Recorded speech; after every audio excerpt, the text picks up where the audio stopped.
Hey guys, welcome to Knot of the Week. Today we are continuing our DIY knot board display with the Girth Hitch or Cow Hitch. I will show you the variations.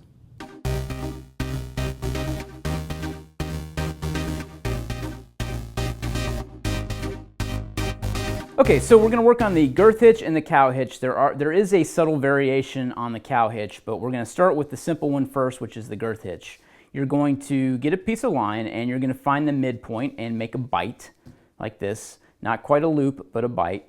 And you're going to either pass from the top over with the bite or from the bottom under. It will work both ways, and I'll show you the difference here in a second.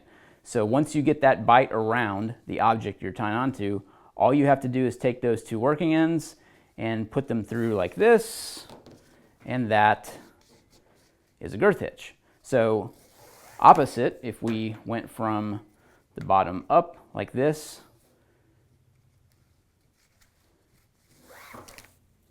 it'll also give you a girth hitch. You're just looking at it upside down. So it looks like that one way and looks like that the other way. So the cow hitch, the only difference is that you're dealing with one of your lines, so to speak.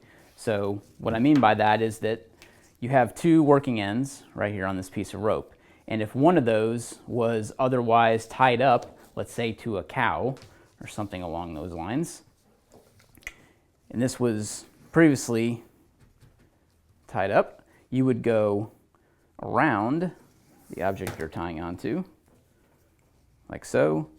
You would come back around again and then back through. So you're just creating that girth hitch. You're just doing it with one working end rather than two working ends. So again, that is the girth hitch and cow hitch. That's a great way to quickly tie something up if you need to, whether you're dealing with something on one side that's fixed or whether you have one piece of rope that you're going to otherwise fix to something later.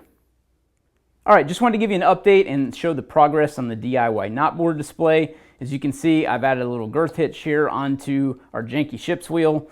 And again, we're continuing to do this small cotton cordage with the heat shrink tubing on the end. So small pieces of small diameter there. We've got some larger diameter cotton rope as well as heat shrink there. So I'm still building the knots. I still haven't finalized exactly what we're going to do yet. I did try, before I did heat shrink, I don't know if I described this to you guys or not yet, but I did try some whipping on the ends of the larger diameter, and it just didn't look quite right to me. So I kind of avoided doing that and went with the heat shrink tubing. I think it looks a little cleaner. I like that the ends are kind of denoted by the black heat shrink tubing. I think it really stands out too. So around the ship's wheel, you can see we've already got the timber hitch, the clove hitch, and now we've got the girth hitch or cow hitch. All right, so pop quiz. What's the difference between a girth hitch and a cow hitch? Do you know? Post in the comments. Thanks for watching.